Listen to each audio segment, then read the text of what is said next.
drowned out humanity's away. Turn a shallow word to an angry shout. These people are not desperate, moving through their lives, living day by day. And there are angels over New York City. There are angels over New York City.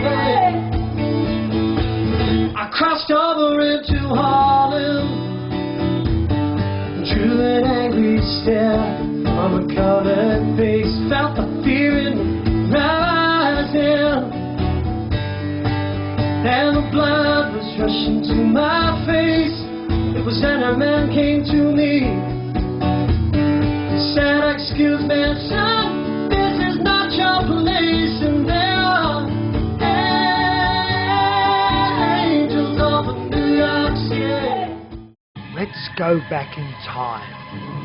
Not so long ago, the whole of North America across to Siberia was shattered and destroyed in nights of hell. In a series of deadly, catastrophic events, mammoths, together with the Clovis Indian people, were wiped out. These memories are still retained in cloudy mythology. What happened? What agent of destruction rendered them extinct? Did it happen just once, or was it a series of events that determined these massive extinctions? In the following series, we will seek the truth.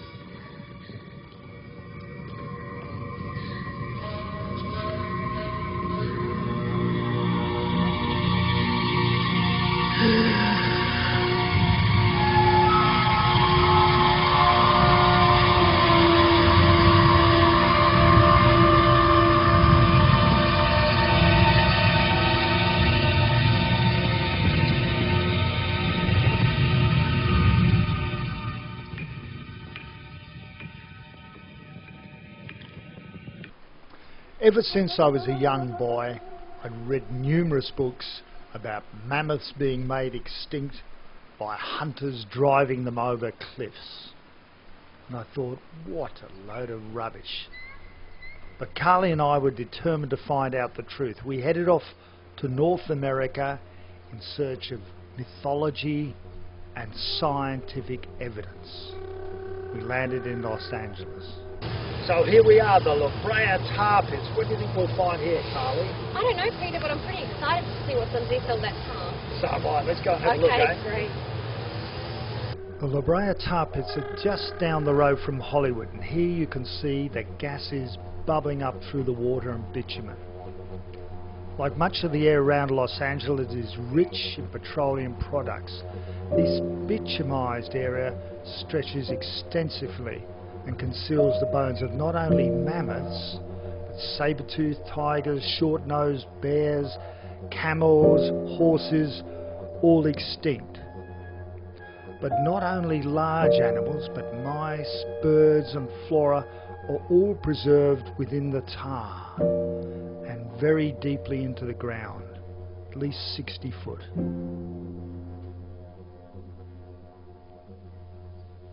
The museum facilities at the site are quite incredible, and no expense is spared in identifying, preserving and categorising the samples, from the giant megafauna to mollusks and pollen. Don't forget, not just mammoths, but here look, saber-toothed tigers, giant sloth, mastodons, all manner of animals no longer seen in North America, totally extinct. This is a Colombian mammoth, 20 foot high. It's huge. Now the conventional wisdom of the site is that the animals wandered into the tar, got stuck and slowly perished. These were quickly followed by predators that also met a sticky fate. To me, this is totally inadequate as an explanation. The sheer quantity of animals there are staggering, and the depth of the fossils makes a mockery of this theory, but like so many theories, it has become fact. So where did this tar come from? Is there a good explanation? Indian mythology, so often ignored by modern scientists, tells a completely different tale. And here's where we begin our search for the angels, the mythical thunderbirds of the Indian nation. Wherever you go in the world, you'll find piles of extinct mammals. Saber-toothed tigers, giant mammoths, huge kangaroos 20 foot high, giant ground sloths. These are part of the extinct megafauna that faded away at the end of the last ice age. Now modern science believes this was a slow process. Whether you go to the La Brea tar pits, where they were slowly stuck in the goo and succumbed, whether in the ice drifts of Alaska and Siberia, where they froze to death and were preserved, whether you go to Snowmass, Colorado, where they got themselves lost in the peak bogs, or even in the sand dunes of South Dakota, where legend has it they were driven over the edge of cliffs and were buried under sand dunes over time. But if you study the mythology of Europe and the Americas, a totally different story emerges. According to these legends, these giant animals were destroyed by the thunderbolts of the gods. What really happened? Where does the truth lie? Well, come with me, we're going to find out. So we left California and travelled east, across Nevada, Utah, all the way to Colorado. Could the mythology of the Indian thunderbirds provide us with some answers to these mysteries? As we did, Carly and I couldn't help but be amazed at the incredible geological formations. In some cases it looked as though the very earth had been ripped out and thrust up into the sky, and others deep etching, as though something had carved shapes and torn away the earth. Were the thunderbirds involved in this very remodelling of the earth? Had it occurred at the same time as the demise of the megafauna? I strongly suspect they were parallel events, and so we must look to Indian legend and mythology to find the answers. Our next destination, Snowmass, Colorado. Always love you. I adore you. This is Snowmass, Colorado. What a fantastic sight. Pristine summer's day, snow still on the hills, but what else is here? Mammoths. Only a year ago, diggers discovered a huge grave. Not only mammoths, mastodons, you name it. Camels, horses, all extinct species. Down at the back in this valley. Let's go down and have a look.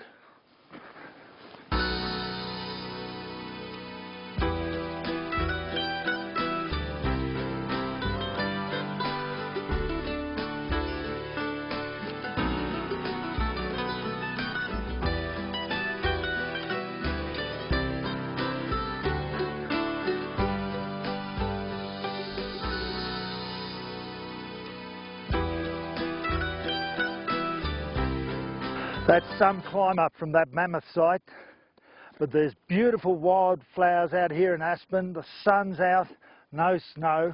They've got about a month to finish this dig, then they're covering it up and it'll be filled with water again, ready for the snow season.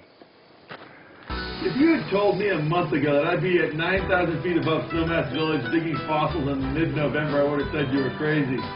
But then, Jesse Steele, the bulldozer drover, found a beautiful mammoth skeleton, which was over in that tent, and we started working, and here we are, November, 9,000 feet, Snowmass, in the snow, digging fossils. Just below me is a spot where we pulled out a beautiful mastodon tusk 2 days ago. And we dug down to get that tusk out, and the water filled into the hole, so we had to cut a little drainage ditch, and in cutting the drainage ditch, we found a beautiful humerus of a mastodon. And then we kept digging and we found several of the ankle and leg bones. So the next morning that hole filled with water. We got a drainage to fill that, to drain that one. And we found ribs and other bones of mastodons and the jaw of a deer. Now we're really working this site hard. You can see everybody digging behind me. We're going to keep digging here until we're off the site. This morning we found a beautiful tooth of a giant ground sloth. So this site just continues to produce amazing fossils. We're going to dig here as long as we can before the snow pushes off. Also this morning, we got some results back from the radiocarbon lab, which gives us some idea of how old these fossils actually are. And the dates from this site show that these fossils are more than 40,000 years old. Now these are mastodon teeth. How much did you say they weigh? The one that they found yesterday at the lower portions of this dig, down near the bedrock zone, came out of the ground as a 5-pound tooth. Wow. So they're actually finding some of the biggest material at the very bottom of this dig site, and they're in the layers. So it goes down, this dig goes down about 35 foot, doesn't it, Jack? I think they're down to almost 45 feet now. Okay, right. They are only taking out a sampling of what's in there. It's paleontologically not prudent to pull everything out. Pretty interesting talking to Jack about the snow mass mammoths. I'm just trying to sum it all up. Now, first of all, they're buried in a pile of muck consisting of peat, vegetable matter and earth, about 50 foot deep. Tends to seem the bigger bodied mammals are at the bottom of this muck heap. They're at the corner of a washed down, what he called a gun. It's like a big sinkhole, in other words. Now, they can't carbon dating them. They're typically talking 100,000 years to 10,000 years. No one knows, of course. We tried radiocarbon, and we thought radiocarbon was more precise to find it has these things called age reversals. And we're finding out a little bit more about age reversals. The carbon can be contaminated by more activity from the sun. Cosmic ray. Yeah, but it can also be contaminated if we flood the atmosphere with dead carbon. But about a month ago, the other important thing is they're impregnated with a black coat. They look very dark and black. They're not fossilized, they've been preserved by the peat, which makes them a little bit different, more like the Alaskan mammoths preserved in ice. What caused their demise? What dumped them all together? Apparently some of the DNA could even be intact. They're checking that out. There you go. What a fascinating story. But no one seems to have checked for radioactivity or chemical composition of the site. Snowmass, Colorado. But the Lakota Nation had sent hunting tribes down here for many, many years, and they had a different interpretation on what had caused the fossilizations of these great beasts. Carly repeats the traditions of the first Americans. The Creator sang a song of destruction and set down fierce thunderbirds to wage a great battle against the humans and the giant animals. They fought for a very long time because the evil humans and the animals had become very powerful and neither could gain an advantage. Finally, at the height of the battle, the Thunderbirds sent down their most powerful thunderbolts all at once. The fiery blast shook the entire world, toppling mountain ranges and setting forests and prairies ablaze. The flames leapt up to the sky in all directions, sparing only a few people at the highest peaks. It was so hot that the world's lakes boiled up and dried before their eyes. Even the rocks burned up red hot, and the giant animals and the people burned up where they stood. A great flood followed, and when the survivors went out, they found bleached bones of the giant animals in mud and rocks all over the world. They're still found today in the Dakota Badlands. But can we believe these bizarre stories of mass destruction? Mythology from the Lakota Nation tells us precisely how this destruction happened. And it was not so long ago. Mythology. Can we believe these ancient tales? But it was not only the Lakota who had legends of the Thunderbirds who destroyed the great beast with lightning. The Sioux, Blackfeet, Crow, Shawnee, Iroquois, Delaware all had similar stories of the huge fossils that had been destroyed by lightning, fire and earthquake. In fact, all the way across to New York, in this great ancient destruction, there had been angels over New York City. These were the Thunderbirds of Indian mythology. Adrian Meyer has researched mythology from not only Native American nations, but also from the ancient Greek and Roman legends. Peter's asked what she discovered. I went to Bozeman, Montana to talk to Adrian Meyer. Attempting to explain something that doesn't conform to things that you know in your real world. You find these fossils, you need to explain them. So in the US, let's say, we've got a lot of the Native American mythology, and you've tied it, there's a lot of similarities between that and a number of the, are they tribes you call them here, or? Some call themselves tribes, some call themselves groups or cultures or peoples. It just depends on the tribe. And curiously enough, a lot of these legends are very similar to the European, Chinese legends. Well, you know, I haven't studied the Chinese ones as deeply as I have the Greek and Roman ones, but the ancient Greeks certainly took notice of large fossils of, mostly of megafauna from the Miocene to the Pleistocene. They were finding thigh bones as tall as they were, and they had to explain these somehow. They had a sort of overarching mythology of a battle between the gods and giants and monsters, but in North America, each tribe had its own explanation, and they didn't come up with an overarching mythology the way the Greeks did. So it was different in that way. So it's interesting, on reading your book, one of the things you find very, let's say, interesting is the fact that there's many, many tribes right across the nation, but they all coalesce into, if you like, a similar archetype. Well, in their mythology, they're certainly attempting to give a rational explanation for creatures that don't conform to what they see on the land and what they're hunting and what they're afraid of today. These are much bigger. They're remarkable size, remarkable shape, and they struggled to explain the presence of these bones in the ground and then try to figure out what killed them all. How come they're all dead? How come we don't see them alive anymore? How did they all get killed en masse? And they came up with some scenarios of catastrophic destruction that kind of anticipate what modern scientists have figured out. Well, the one thing I was interested, particularly with your book, you talk about the battle between the water god and the thunder god, was it? Or? Yes, the water monsters of the land and rivers and lakes, and the thunder beings, spirits of the sky.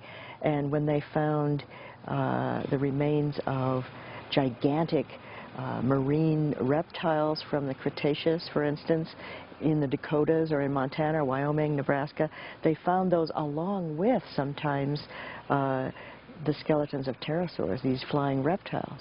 And you could see that some were creatures of the sky and some were creatures of the water. How come they're all dead? And there must have been a huge battle. They must have been enemies. And so they imagined battles, continuous battles in the past between these two powerful beings. And they realized that the marine reptiles were surrounded by shells and turtles and fish skeletons, and they realized these had to be water creatures, even though it's utterly dry now. This must have been covered by water. There must have been thunder beings or sky spirits that battled with these creatures and then died, some of them. So it's a fairly sophisticated scenario. Yeah, I think so. The other thing I noticed, so they actually, in some of the legends, if I got this right, they claim that the thunder beings got rid of, let's say, the giants because they were, let's say, predatory towards man? There were several Native American groups, especially in the eastern part of North America.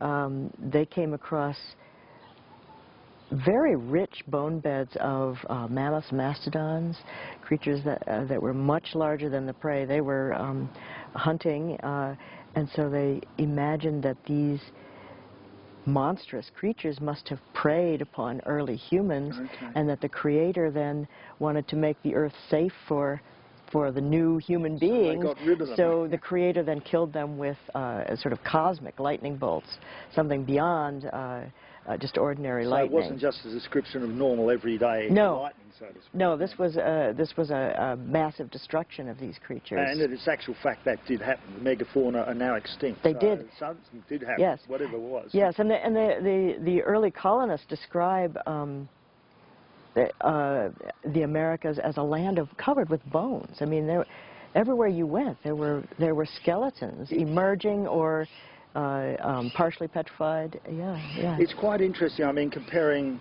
the US to Australia, there are these megafauna and dinosaur bones everywhere. As in Australia, there are some, but nowhere near as rich a finds. There's only about, I think, 4 or 5 megafauna sites in Australia. Yeah. It's a vast land. And here... And they're just everywhere. I mean, I've travelled right through, and all the places where there are, it's just incredible. Yes, the megafauna from the Pleistocene and the Holocene are right on the top, right on the surface of I think almost every state in the United States has some megafauna remains. Now, one other thing I was curious about, I think I'm reading your book, at least some of the Indians talking about them, say it's not that long ago, 2,000, 3,000 years ago. Is that? I'm curious about that. You have any thoughts on that? You know, I don't think that they were very specific about when these things happened. Okay. Thomas Jefferson and George Washington and Ben Franklin were very interested in trying to figure out who these big bones belonged to. At that time, Europeans and Americans didn't know either. Yeah. So they actually interviewed Shawnee and Iroquois people about these bones and asked, do these animals still live someplace? And apparently even George Cuvier came out. Georges Cuvier, the father of paleontology in Paris, he was extremely interested in the stories that were told by the Native Americans, because he was, at that time, developing his theory of extinction and evolution. Yeah, which was quite different to, let's say, Darwin and some of those. I mean, Darwin essentially is saying that it's taken millions of years to develop, whereas George Cuvier is more or less saying something, a number of extinctions have occurred. He thought there must have been a series of catastrophes, whether there were floods or volcanic or something like that. I think he settled on floods, but he was very interested in the disaster scenarios that the Native Americans had in their oral cultures, explaining the disappearance and mass destruction of all these large ancestors of elephants. And so he collected all these stories. He had people in America who would send him bones and stories together. And very few people know that, because in the English translations of his work, they've left that out. So Adrian thinks they may have actually rationalized the explanation for this giant megafauna fossils they saw lying on the ground. Or did their ancestors actually witness this devastation? Shortly we'll be talking to Rick Firestone from Berkeley National Laboratory. He thinks the Clovis Indian culture actually saw these events. But let's put that controversy aside for the moment. Let's go back a few thousand years to the Arctic Circle, where many mammoths were buried alive in the ice. The meat's perfectly preserved, so we've obtained some in an ice block and we're going to experiment with it. We've got mammoth meat for you. Not heard of it? I'm going to tell you about it, and I'm going to cook with it. Mammoth meat actually comes from Siberia. We're going to experiment with this mammoth meat and make a wonderful sauce to go with it using plums and vodka. A little bit of olive oil. Lovely. And of course we've got this piece of mammoth meat. Very tender, beautiful meat. Just sear it off in the pan. Now what I like to do is now take the meat out of it, deglaze the pan and start the sauce. Now yesterday I actually cooked up some plums, poached them in red wine. What we're adding to it is some crushed ginger. You see this is thickened beautifully. What we'll do is set this aside now.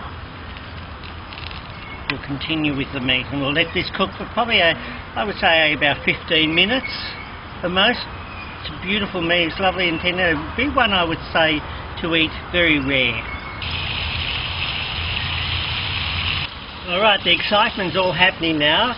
Our meat's nearly done. You can see it's beautifully brown all the way around.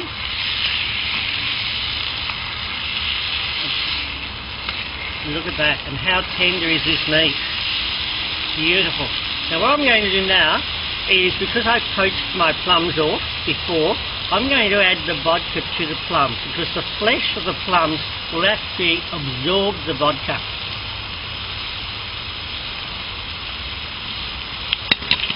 Yep, we didn't have that down there. So we'll just douse them with some vodka.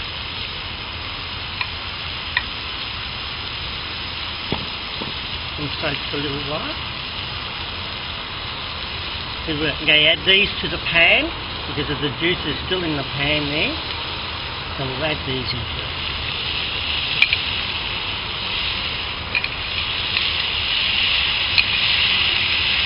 Oh, hear that sizzle.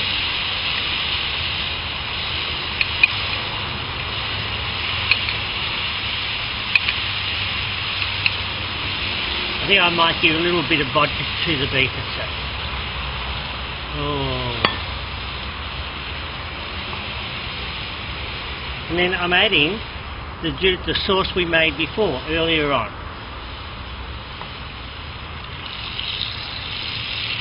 Just mainly to warm it through and also let the flesh of both the plums and the meat take up a little bit of the sauce. We'll cook through just for a couple of minutes and then we should be right. And also what I've also done, just to give an extra flavour, is I had roasted off some red capsicum and marinated that. So we're going to actually put that on a bed of red capsicum and bring those flavours through it as well. Give it that Mediterranean style.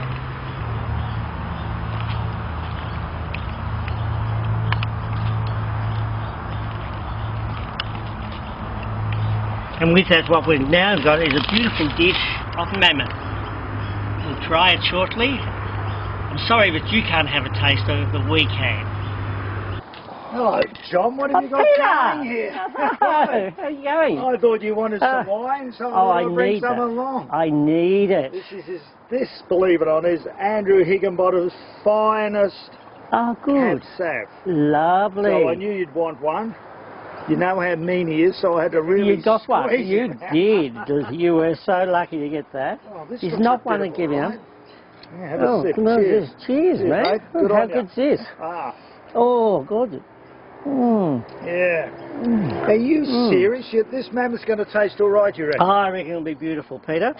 Very similar to pork in its delicacy. Yeah, it's lovely. We're just experimenting today with some plums, vodka. Look at that sizzling. Yes, I can smell it as well. It's beautiful, isn't it? And I'm just going to put it on these red peppers, which I marinated. Would you like to hold that? Yep. Good. I'll it put my glass down first. I don't want to waste it. What's this vodka as well? Oh yeah, everything. To go with the Siberian aspect, I suppose. It is, very much so. Oh, look at this, how this is sticking really well. You have to hold that? Yeah, I've got it. Here we are. Oh, yes. See how tender that is? Well, I was told that the mammoths actually, even though they were buried in ice, they found tropical or Mediterranean vegetation in their stomachs. So they would have been able to grow plums and the capsicum where the mammoths were. So that's amazing. Oh, that came out all right, didn't it? Oh, look at that. How good's that? So we're going to be the first people to eat mammoths. I think we will. 4,000 years. Yeah, 4,000 years. Can you believe it? No. I don't think I'm glad I don't have to wait that long to eat it. And I'll just pop this on there. Yes. It seems a common theme around the world, the mythology of this cosmic thunderbolt. Not only the Americas, but across to Europe and China. But what exactly was it? In our next episode, we're going to go to Berkeley National Laboratories and talk to physicist Rick Firestone. He's got some interesting answers and possibilities. In addition, what about the petroglyphs around the world? The mystery of these strange figures carved in rock. We're also going to talk to Wal Thornhill and Rens van der Slee, who are going to give us the precise meaning. We'll see you then. Oh, and did I mention we're going to South Dakota with Dr. Larry Ackenbroad to dig deep into the bowels of the earth to solve a mystery.